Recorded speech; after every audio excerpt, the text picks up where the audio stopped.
Wali Sufi Bisir Al-Hafi bercerita, suatu ketika, di dalam mimpi aku berjumpa dengan Nabi Sallallahu Alaihi Wasallam. Beliau berkata kepadaku, Bisir, tahukah engkau mengapa Allah telah memilihmu di antara manusia-manusia yang semasa denganmu? Tahukah engkau mengapa Allah memuliakanmu? Aku tidak tahu, ya Rasulullah, jawab Bisir.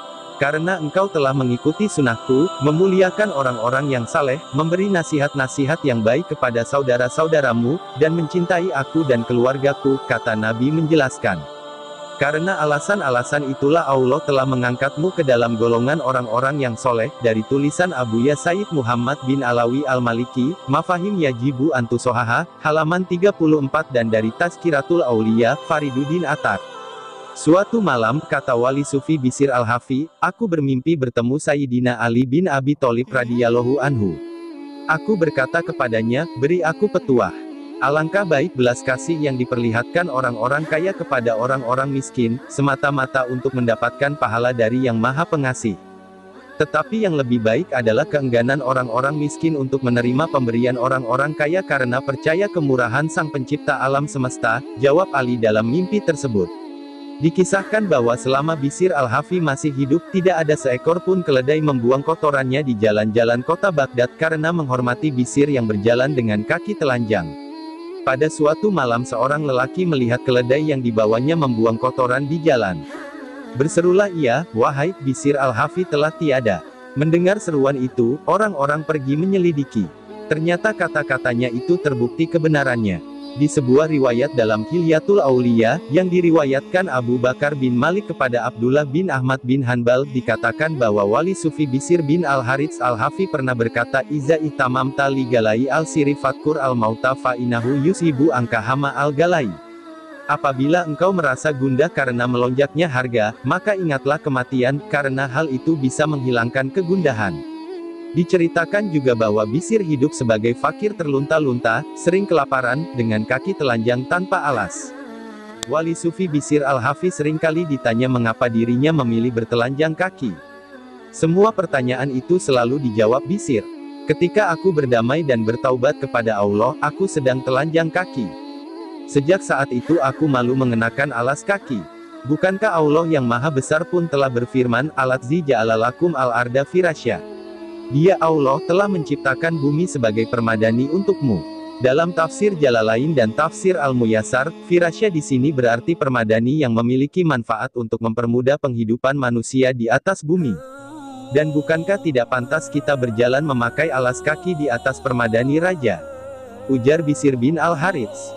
Ada juga cerita awal mula Bisir bertelanjang kaki. Suatu saat Bisir Al-Hafi mendatangi tukang sol sandal, meminta sebuah tali untuk salah satu sandalnya yang putus. Tukang sandal itu berkata, betapa sering kalian, kaum sufi, merepotkan orang lain. Maka Bisir melemparkan kedua sandalnya dan bersumpah tidak akan memakai sandal setelah itu. Hal tersebut menjadi ciri khas baginya dan menjadi pembeda yang membedakannya dari sufi lain. Sedangkan menurut Fariduddin Attar dalam Tazkiratul Aulia, sebabnya sebagaimana diceritakan pada alinea terdahulu. Bisir menjawab dirinya bertaubat pertama kali dulu dalam keadaan tidak beralas kaki. Ia menghargai saat-saat di mana hidayah Allah turun kepadanya. Ketinggian makam Bisir Al-Hafi membuat Khalifah Al-Ma'mun meminta tolong kepada Ahmad bin Hanbal untuk menghadap Bisir, namun Bisir menolak. Al-Ma'mun berkata, di distrik ini tidak seorang pun yang berwibawa, selain Bisir. Ahmad bin Hanbal ditanya mengenai wirai dan menjawab, astagfirullah, tidak halal aku berbicara mengenai wirai, sementara aku mau memakan hasil bumi Baghdad. Seandainya ada Bisir, tentu dia berhak menjawabmu, sebab dia tidak mau memakan hasil bumi Baghdad maupun makanan sawat Irak. Dia layak berbicara mengenai wirai. Wirai dalam hal ini tampaknya berhubungan dengan sifat-sifat wara apik menghindari hal-hal yang syubhat. Riwayat hadis menurut Bisir Al-Hafi sangat berkaitan dengan jalan keselamatan seseorang, faedahnya ia hafal hadis dan menulis hadis untuk ketenaran. Diriwayatkan bahwa Bisir berkata kepada ulama hadis, tunaikanlah zakat hadis. Mereka bertanya, apa itu zakat hadis? Bisir menjawab, dari 200 hadis, amalkanlah 5 hadis. Yakni dari 200 hadis yang kalian tulis dan hafal, amalkanlah 5 buah hadis, sebagaimana seseorang wajib menzakatkan 5 dirham jika memiliki 200 dirham. Kaum Sufi disebut Sufi karena kejernihan hati dan kesucian batin mereka.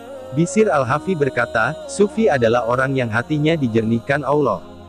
Dengan demikian, secara khusus inilah puncak tasawuf menurut Bishr, dan kesufian muslimin secara umum.